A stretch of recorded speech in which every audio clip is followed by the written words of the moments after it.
हसन एक मेहनती किसान था जो दिन रात अपनी ज़मीन पर काम करता ताकि अपने 2 बच्चों, पत्नी, माँ और बूढ़े पिता का पेट पाल सके।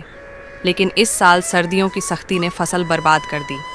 घर में खाने के लिए सिर्फ कुछ रोटियां बची थीं और उधार देने वाले हर रोज़ दरवाजे पर दस्तक देते। हम कहाँ जाएंगे? हसन की पत्नी फातिमा ने आंसू भरी आंखों से पूछा। मैं कुछ न कुछ इंतज़ाम कर लूँगा। हसन ने भरोसा दिलाया, लेकिन उसके दिल में खुद बेबसी का तूफान था। उसी दिन गांव के जमींदार ने हसन के दरवाजे पर आकर धमकी दी।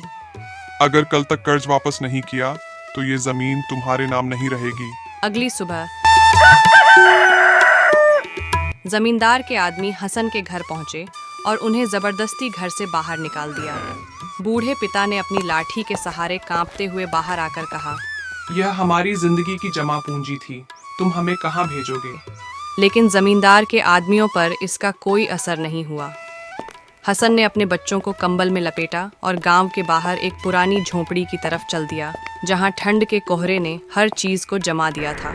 रात का समय था और हवा में बर्फ के टुकड़े उड़ रहे थे। हसन की मां ठंड की तीव्रता से कांप रही थी और बच्चों के चेहरे पीले पड़ चुके थे।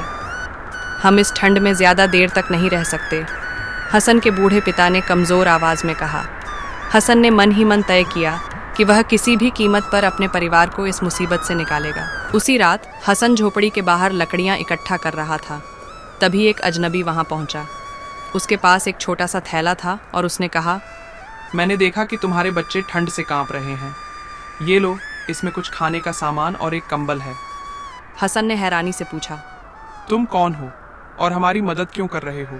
अजनबी ने जवाब दिया, यह दुनिया में भलाई की आखिरी झलक है, लेकिन तुम्हें अपने हौसले पर कायम रहना होगा।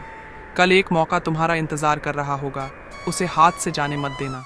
अगली सुबह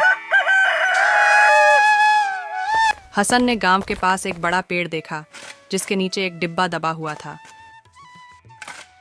डिब्बे के अंदर सोने के सिक्के थे और एक चिट्ठी जिसमें लिखा था, यह तुम्हारे हालात बदल सकता है, लेकिन इसका इस्तेमाल सोच समझ कर करना। क्या यह सच में हमारे लिए है या यह कोई परीक्षा है?